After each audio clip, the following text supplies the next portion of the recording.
जय जय शिवधारा।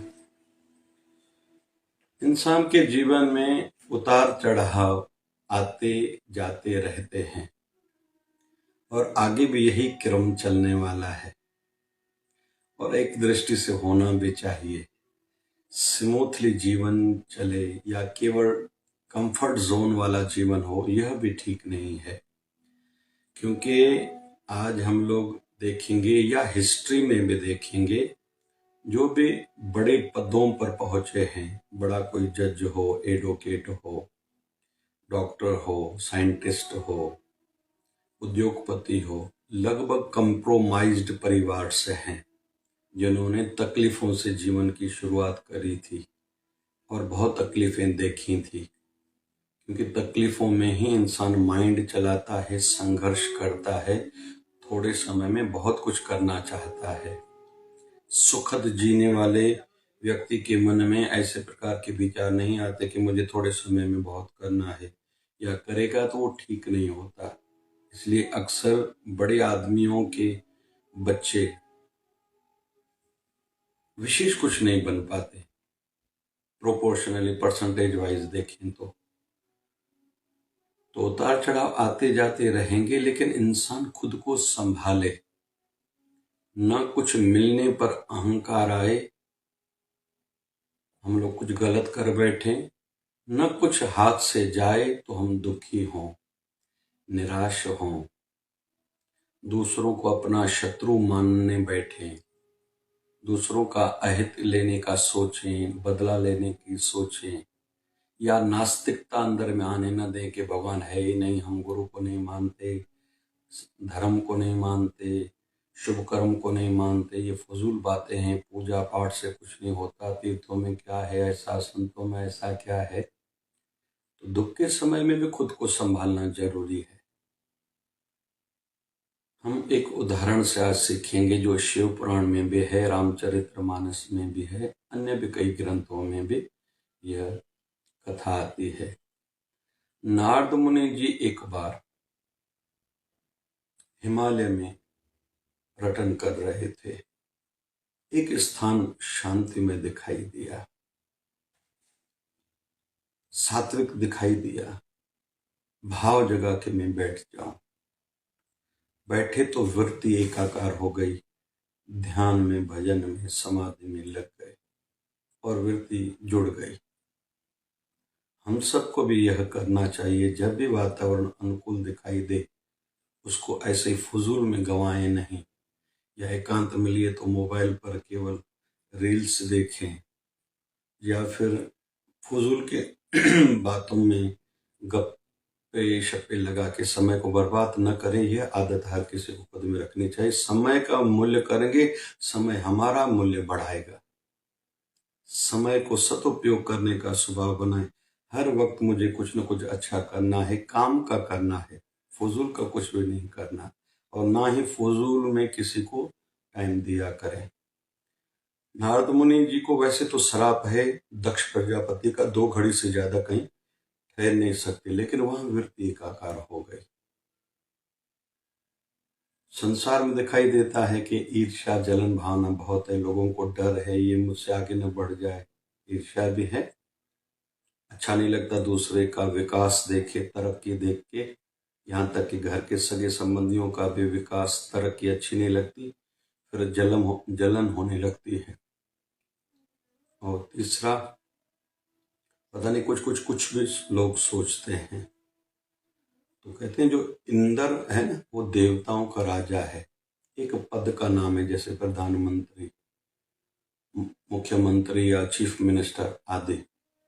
जैसे सपोज किसी ने 1 करोड़ पुण्य करे हैं, तो वो आज के इंद्र देवता हैं। जो 1 करोड़ 1 पुण्य कर्म करेगा, उसको उतारा जाएगा कुर्सी से, पद से, नए व्यक्ति को वहां बिठाया जाएगा। तो इंद्र देवता सदैव धरती पर देखते रहते हैं, कोई मुझसे ज्यादा भक्ति और पुण्य कर्म तो नहीं कर रहा, कहीं ऐसा न हो मेरे आसन पर वह आके बैठे, मुझे उतारा जाए। तो सदैव विघ्न डालने का प्रयास करते हैं। वहां भी मंत्रालय है, जैसे नीचे मिनिस्ट्री है, ऊपर भी मिनिस्ट्री है। काम देवता को कहा, कामदेव को जाके भुलाओ, उसको उसकी भक्ति खंडित करो। कामदेव आए, बहुत प्रहार करे, सुगंधित हवाएं चली कि जैसे मन में बुरे विचार आए। अलग अलग प्रकार के आवाज थे, लेकिन विचलित नहीं हुए। कुछ लोग विचलित नहीं होते, बाहर का कुछ भी देख के हमें भी ऐसा बनना चाहिए। कहीं बाजारों में जाएं, विवाह में जाएं, कहीं भी ऐसे वातावरण में जाएं जहां माया ही माया है, वहां खुद को बचाना है। एकांत में चले जाएं, एकाकार हो जाएं, और या ये मेरे प्रभु की माया है। आज प्रभु ऐसी लीला में है, बस यहाँ तक सत्संगी आध्यात्मिक यात्री को सोचना है। कुछ प्रहार काम नहीं आए कामदेव के। नारद मुनि जी थोड़े समय के बाद आंखें खुली तो कामदेव ने देखा मैंने बहुत प्रकार के प्रयास करे, इनकी वृत्ति खंडित नहीं हुई, ये भूले भटके भर में नहीं, अभी अलग कोई प्रयास करता हूं। कान के माध्यम से, प्रशंसा के माध्यम से उनको भुलाना चाहा। आपने मुझे जीत लिया। दुनिया में ऐसा एक व्यक्ति भी नहीं है जिसने काम को जीत लिया हो। हर किसी के अंदर में बुरे विचार आते हैं, आपको नहीं आते। कामदेव ने तो अपना काम करके वो तो चले गए, लेकिन नारद मुनि के मन में आया, यह तो पता हम दो लोगों को है, कामदेव को और मुझे, कि मैंने काम को जीत लिया है। दुनिया को पता चलना चाहिए। तो कुछ भी जीवन में हम लोग प्राप्त करें, उसका दिखावा न करना चाहिए। संसार में भी बहुत लोग दिखावा करते हैं, उसी कारण टेंशन में भी रहते हैं, दुखी भी रहते हैं। टेंशन में इसलिए अभी ज्यादा पैसा आना चाहिए, क्योंकि ये दिखावा अभी अगले साल मुझे बढ़ाना है। बेटे की शादी में, बेटी की शादी में, या कोई भी बर्थडे है, कोई भी कार्य है, दुकान का फर्नीचर और ज्यादा हो, एसियां हो, घर का वातावरण ऐसा हो, फर्नीचर बदलूं, कार बदलूं, मोबाइल बदलूं, मतलब दिखावा। खुद को और ज्यादा सुंदर बनाने का प्रयास करूं, फिर दुखी रहते हैं, किंचित मात्र भी नहीं होता। तो नारद मुनि के मन में आया, ये बात दोनों दुनिया वालों को पता चलना चाहिए। तो इस पाप का जन्म कहाँ से हुआ? उन्होंने प्रशंसा वाहवाही दिल पे ले ली। सीधे आए भगवान शिव जी के पास। भगवान शिव जी ने सत्कार किया, आइए देव ऋषि, आइए आज कौन सी कथा सुनाएंगे। क्योंकि नारद मुनि जब भी भगवान शिव जी के पास जाते हैं तो कोई न कोई कथा सुनाते हैं।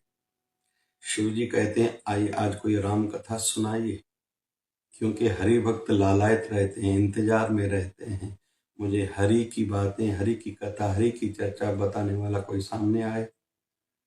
नारद मुनि जी ने कहा, आज कोई मैं आपको राम कथा सुनाने वाला नहीं हूं, काम कथा सुनाऊंगा। शिव जी ने कहा, क्या? बोले, ऐसे ऐसे मैंने तपस्या की, काम को जीत लिया है, कामदेव ने मुझे भुलाने का प्रयास किया, मैं भूला भटका नहीं, मैं अडोल रहा, मैंने काम को जीता है। शिव जी को अच्छा तो नहीं लगा, लेकिन सुने। कभी कभी दूसरों को मान देने के लिए ऐसा करना पड़ता है, लेकिन कहा ये बात नारायण भगवान को जाके नहीं बताना। नारद मुनि जी बाहर निकले हैं, मन में आया शिव जी ने ऐसा क्यों कहा कि नारायण भगवान को नहीं बताओ। चलो थोड़ी देर के लिए समय को मैं वेटिंग में लेता हूँ, लेकिन उसका सदुपयोग करूँ, जाके ब्रह्मा जी को बताता हूँ। ब्रह्मा जी के पास आए, पिता है नारद मुनि जी के। उनको भी कहीं अच्छा नहीं लगा कि मेरे बेटे में अहंकार हो। कोई भी पिता अहंकार अपने बेटे का पसंद नहीं करता, लेकिन नारद मुनि को ये नहीं समझा। निकले हैं, अभी भगवान नारायण के पास वैकुंठ धाम जा रहे हैं। कुछ दिन हो गए, शिव जी ने कहा था नहीं जाना, तो कुछ दिनों के बाद ही जा रहा हूँ। भूल पे भूल कर रहा है। इंसान की भी यही आदत है, गलतियों के ऊपर गलती करता है। कोई समझाता है, रोकता टोकता है, वो शत्रु लगने लगता है, या वो कैसे मेरी मनमानी चले उसके रास्ते निकालता है जो सही नहीं है। गए भगवान नारायण के पास। भगवान नारायण अपने शेषनाग की शैया से उठ खड़े हुए, सत्कार किया।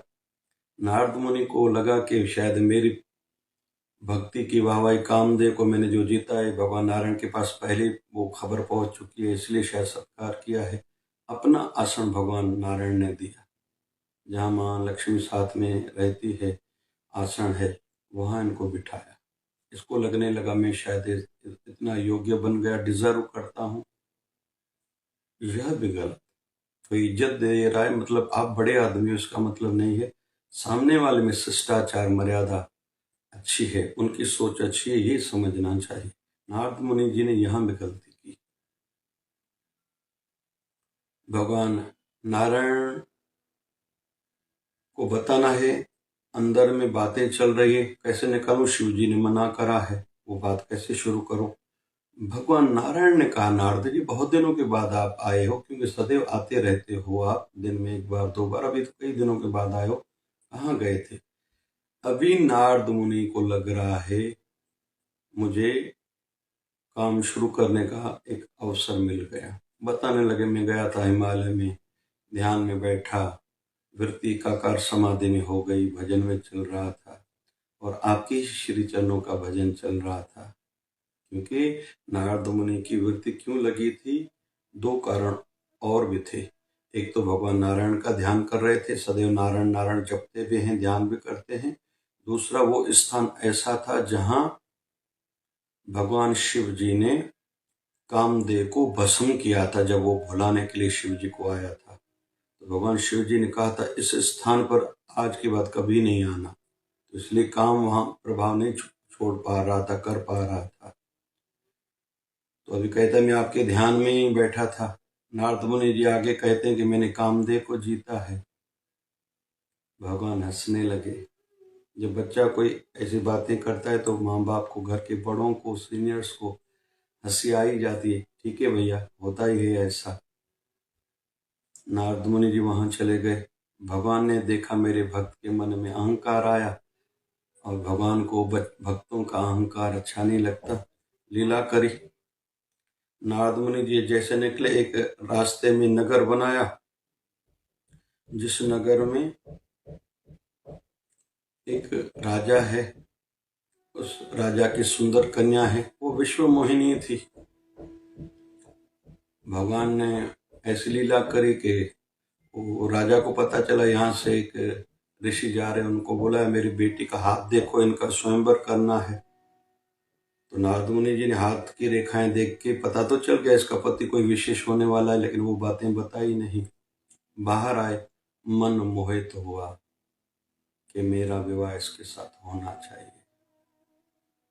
मतलब किसी से भी गलतियां कहीं भी हो सकती हैं। कोई भी खुद को ऐसा न माने कि मैं कभी गलती नहीं कर सकता या ये मेरे साथ नहीं हो सकता। नारद मुनि जी जैसे भूल बैठे, गलती कर बैठे। भगवान नारायण का ध्यान किया, आह्वान किया, भगवान आए। हाँ नारद, कैसे बुलाया। भगवान नारायण को कहने लगे मुझे आपका रूप चाहिए। भगवान हंसने लगे। भगवान ने कहा क्यों। बोले मैंने जीवन में कभी आपसे कुछ मांगा नहीं है, अपना स्वरूप दे दीजिए। नारायण भगवान फिर हंसने लगे। क्यों। बोले मेरा हित इसमें है, आप भगवान हो, मैं आपका भक्त हूं, मैं आपका भजन करता रहता हूं। नारायण भगवान ने कहा मैं तुम्हारा हित नहीं, परम हित करूंगा, क्योंकि मैं भक्तों का परम हित ही करता हूं। नारद मुनि जी यहां भी नहीं समझे। अभी स्वयंवर में नारद मुनि को लगने लगा कि मेरा स्वरूप भगवान नारायण के जैसा बन गया। नारद को ये लग रहा है मैं नारायण भगवान के स्वरूप जैसा बन गया।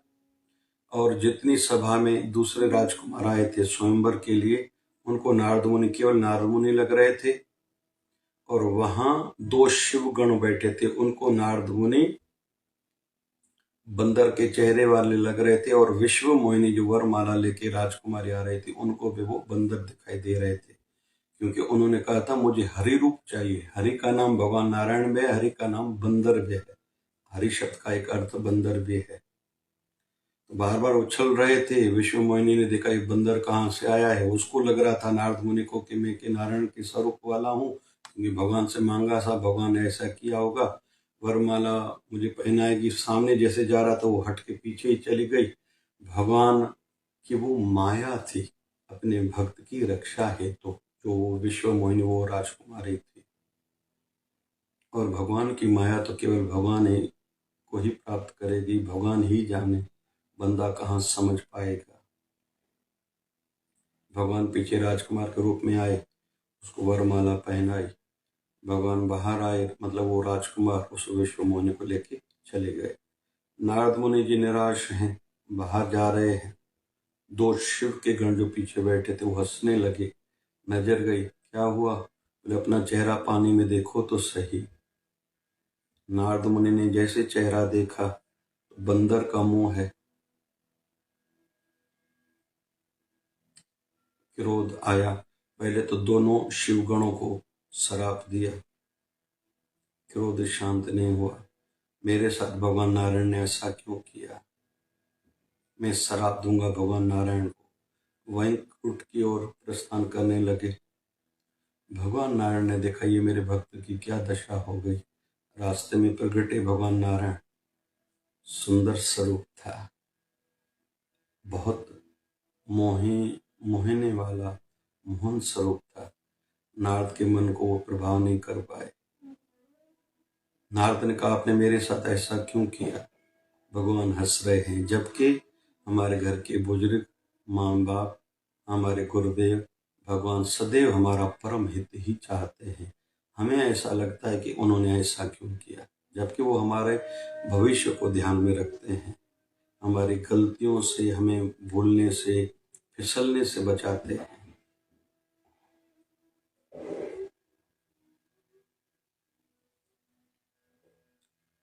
भगवान को श्राप दिया, आप होई कपटी।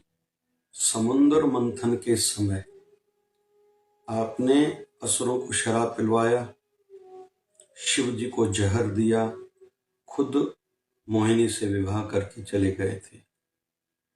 आप ऐसे ही हो, सबके साथ ऐसा ही करते हो। आप मेरा हित चाहते ही नहीं थे, मेरा विवाह उसके साथ होने वाला था ना।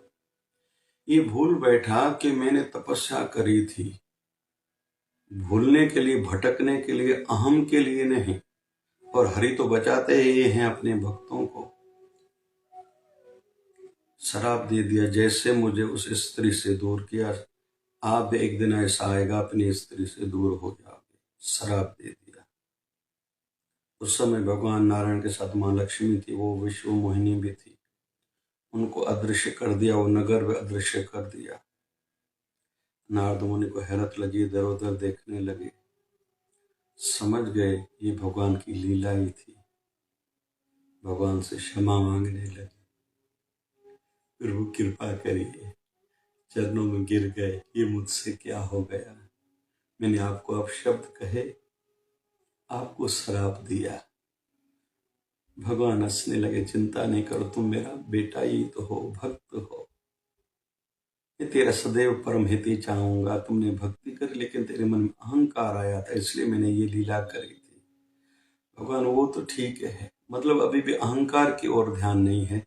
मैंने आपको कम ज्यादा कहा और श्राप दिया, वो मैं अपनी गलती मान रहा हूँ, वापस लेना चाहता हूँ। भगवान नारायण ने कहा मैं अपने भक्तों का दिया हुआ श्राप खाली नहीं जाने देता, मुझे स्वीकार है, मैं स्वीकारता हूँ। तो भगवान नारायण जब राम अवतार में आए तो माँ सीता का बिछड़ना हुआ था, उसके पीछे भी एक यही कथा मानी जाती है, फैक्टर माना जाता है। और दूसरा, नारद मुनि ने कहा था ये बंदर ही तेरे काम आएंगे, तो हनुमान जी महाराज या वानर सेना के पीछे भी ये नारद मुनि का श्राप एक कारण माना जाता है। नारद मुनि जी कहते हैं अभी मेरा पश्चाताप कैसे होगा, मैं इस पाप से कैसे बच सकता हूँ। कहा कि आप भगवान ब्रह्मा जी अपने पिता के पास जाइए, उनको कहिए कि वो आपको शिव कथा सुनाएंगे और सतनाम का मतलब भगवान शिव जी के 100 नामों का व्याख्यान करें, सिमरण करें, आपका पाप उतरेगा। नारद मुनि जी ने भगवान शिव के मंत्र का जप किया है, यही महिमा है बड़ों की। नारायण भगवान कहते हैं शिव जी के पास जाओ, शिव जी कहते हैं भाई राम जी या नारायण के अवतार है, उसका गुणगान करो तभी तुम्हारा भला होगा, मैं राजी होऊंगा। शिव कथा सुनी है, पाप मुक्त हुए हैं नारद मुनि जी। तो तो हर समय उतार चढ़ाव था नारद मुनि जी के जीवन में। भक्ति करी, भी अहंकार आया, फिर कुछ प्रतिकूल बना, अपने मन के हिसाब से नहीं बना तो डिस्टर्ब हुए थे, दुखी हुए थे, शराब दिया, निराशा मन में आई। ये ठीक नहीं है। तो सदैव कोशिश करें, खुद को संभालें। परिस्थिति प्रतिकूल है, कभी मन के अनुसार नहीं बनता, दुखी ना हो, किसको शराब न दे, बदला लेने की भावना ना हो, किसी को भटकाने की, तकलीफ देने का कभी न सोचें। यहाँ तो नारद मुनि जी ने भगवान से बदला लेना चाहा, शराब देना चाहा और दिया भी। तो सदगुरु स्वामी शिव भजन जी महाराज के श्री चरणों में प्रार्थना करते हैं कि हम भी सुख में अहंकार न करें, दुख में निराश ना हो, और खुद को गंभीर बनाते जाएं, संभालना सीखें, प्राणायाम करें, थोड़ी कथा सत्संग सुने, ध्यान करें, भजन करें। हम खुद को एकाकार कर सकते हैं। बड़े महान हस्तियों के, भगवानों के जीवन चरित्र पढ़ेंगे, हम लोग विचलित नहीं होंगे कि ये बड़ा विषय नहीं है, मेरे से पहले कईयों ने ऐसा किया था। इन बातों को ध्यान में रखेंगे तो हम खुद को विचलित होने से बचा सकते हैं। जय जय शिवधारा, जय जय शिवधारा।